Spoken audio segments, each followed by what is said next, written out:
Bonjour à tous, bienvenue sur Sensation. Je reçois aujourd'hui Michail Tokdemir, directeur de la Maison de l'Europe de l'Eure, et Salomé Liméry, chargé de mission à la Maison de l'Europe de l'Eure. Bonjour. Bonjour. Bonjour. Alors vous êtes donc directeur de la Maison de l'Europe de l'Eure. Michail, quels sont les objectifs de la Maison de l'Europe au quotidien? Alors, l'objectif, la Maison de l'Europe, en fait, est un bureau officiel de l'Union européenne, donc c'est de rapprocher les citoyens des institutions. Et là, on est passé à un niveau institutionnel aussi. Donc, si vous avez des questions sur l'Union européenne ou un souci quelconque en lien avec l'Europe, vous pouvez venir nous voir à la Maison de l'Europe de l'Eure. Vous avez justement cette fonction d'information plus qu'autre chose pour les citoyens. Exactement, donc on a des locaux qui sont ouverts au public pour informer directement sur place, mais aussi on se déplace beaucoup, que ce soit dans les associations, les lieux de vie, les marchés, les foires, les écoles, pour vraiment aller au plus près des citoyens et leur donner une information concrète. Alors le 2 août dernier, l'Union européenne a voté de nouvelles règles pour améliorer l'équilibre entre vie professionnelle et vie privée des parents et des aidants. Pourquoi fallait-il se concentrer sur ce sujet et surtout améliorer ces règles? Alors, je pense que, et on est tous d'accord, au sortir de la pandémie, on s'est rendu compte qu'il y avait des moyens de travailler autrement. Et en fait, cette volonté, elle était déjà en discussion depuis même les discussions sur l'établissement du socle des droits fondamentaux de l'Union européenne. Et là, vraiment, les travailleurs se sont rendus compte qu'on pouvait travailler autrement et que on a travaillé beaucoup depuis la maison. Et pourquoi pas, en fait, pouvoir étendre ça. Et puis surtout, on s'est rendu compte que la vie privée était importante et que même si on aime travailler, même si on va travailler, on a aussi ce besoin que notre vie privée soit respectée, et notamment pour les parents. Et on va revenir justement sur ces différentes nouvelles règles. Les règles établissent notamment des droits supplémentaires comme demander des formules plus souples de travail pour les parents et les aidants. Est-ce que ce droit n'est pas dangereux si un parent ou un aidant demande des formules plus souples de travail? Est-ce que son salaire reste pour autant inchangé? Alors son salaire, au minimum, il doit être comme les indemnités pour les accidents du travail ou les maladies professionnelles, etc. Donc il n'y a pas vraiment on n'est pas censé avoir de grosses baisses au niveau du salaire et c'est pas un danger puisque la société est en train de changer et il faut obligatoirement que les entreprises, en tout cas c'est l'esprit de cette directive, c'est que les entreprises suivent aussi ce changement de société et puissent aussi offrir des bonnes conditions de travail à leurs salariés qui demandent aujourd'hui de plus en plus ces conditions-là. Et les parents et les aidants peuvent demander des formules souples de travail. Qu'est-ce que ça signifie concrètement? Très simplement d'avoir du télétravail, de peut-être avoir quelques jours de congé dans l'année pour des aides spécifiques, donc d'avoir peut-être des horaires aménagés. Si, je ne sais pas, vous êtes un parent avec un enfant aussi, être aidant aussi, c'est aussi s'occuper de ses enfants de moins de 8 ans par exemple, que vous devez aménager vos horaires par rapport à ça. Vous devez pouvoir demander à votre entreprise sans problème des aménagements d'horaires. Alors, ces règles peuvent également faire peur à l'employé, d'une part, Mhm. mais également à l'aidant ou le parent. Est-ce qu'une entreprise peut refuser une réduction du temps de travail ou la flexibilité sur le lieu de travail? Alors, à partir du moment où si c'est quelque chose qui fait partie d'une directive européenne, l'État français doit transposer ça dans le droit du travail et ensuite les entreprises, elles vont devoir l'adapter. On sait tous qu'il y a un droit du travail qui est pour tout le monde, mais il y a aussi des conventions collectives. Donc ça, ce sera à l'entreprise d'adapter sa convention collective pour que ça corresponde à la nature du travail, au type de travail, aux horaires. Si effectivement vous avez des entreprises où le travail se fait de nuit, est-ce qu'on va aménager ça? Oui.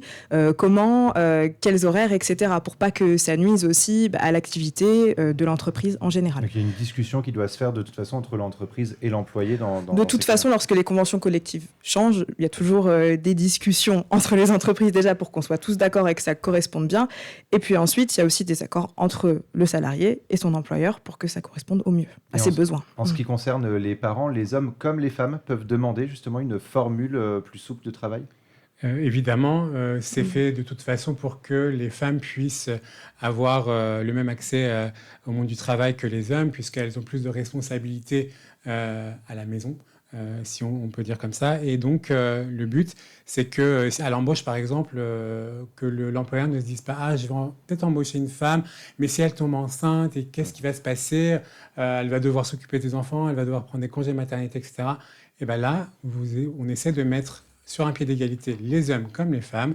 Et donc, l'employeur n'a plus à se poser ce genre de questions, puisqu'un homme pourra aussi prendre un congé paternité, un congé parental, ou même aménager son temps de travail pour s'occuper de ses enfants ou d'une personne qui a besoin d'aide.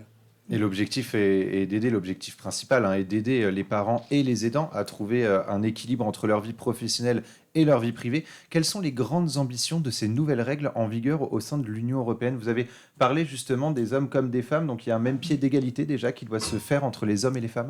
Exactement, il y a 68% des femmes qui ont plus de responsabilités familiales qui travaillent, donc là, et 81% pour les hommes. Et donc là, c'est d'essayer d'arriver à un même niveau. C'est d'avoir, pareil dans le monde du travail, un peu plus de souplesse pour ces personnes-là. C'est quand même 182 millions de personnes qui sont concernées, donc il faut effectivement légiférer pour permettre un équilibre et aussi une certaine équité entre ceux qui travaillent, ceux qui aident, ceux qui doivent aider, travailler. Enfin voilà, tout ça, on a besoin et comme on est dans un marché du travail européen ouvert, on a besoin que ça se fasse au niveau européen et non pas qu'au niveau national. Est-ce qu'il va y avoir des discussions qui vont se créer, notamment, alors je pense aux aidants, par exemple, quand le télétravail, typiquement, n'est pas possible. Est-ce qu'il va y avoir des discussions autour de ça pour permettre quand même à l'aidant de pouvoir avoir justement ses responsabilités familiales? Oui, on peut envisager ça. Oui, de toute manière, on imagine que cette loi, lorsqu'elle sera transposée directement dans notre droit national, le but, c'est que les parties prenantes puissent avoir leur mot à dire.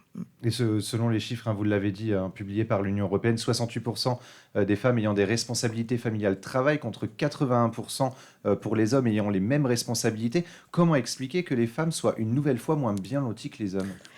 Ça, c'est une vaste question et un gros problème systémique de notre société. Nous, à la Maison de l'Europe, on travaille beaucoup sur les questions des droits fondamentaux et aussi, donc, droits fondamentaux, les droits des femmes.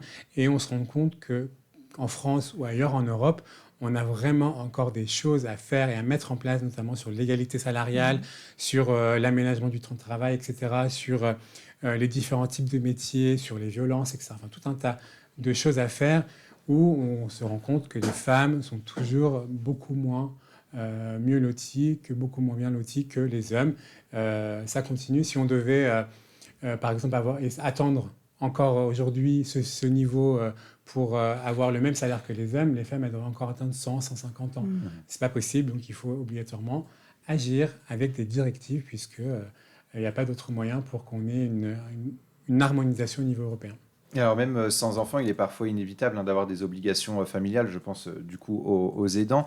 Et pour eux aussi, les choses ont changé depuis le 2 août. Quels sont les droits des aidants en termes de congés? Alors, pour les aidants, ils vont avoir le droit de prendre 5 jours ouvrables par an. C'est-à-dire que ces 5 jours, ils pourront les prendre uniquement pour se dédier à ça.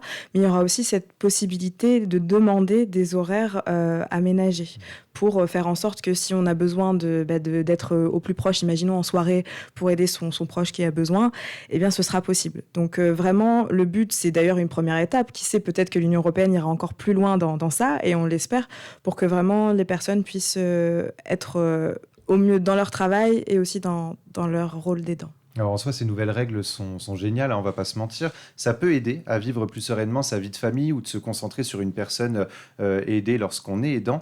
Un équilibre nécessaire pour des millions de personnes au sein de l'Union européenne. Mais on sait également que les employeurs sont parfois intrusifs dans la vie privée des candidats à un poste. Alors, qu'est-ce qui sera mis en place pour protéger justement ces personnes lorsqu'elles se rendent à un entretien d'embauche? Est-ce qu'elles sont obligées de dire oui, je suis aidante ou oui, je compte être maman, je compte être papa?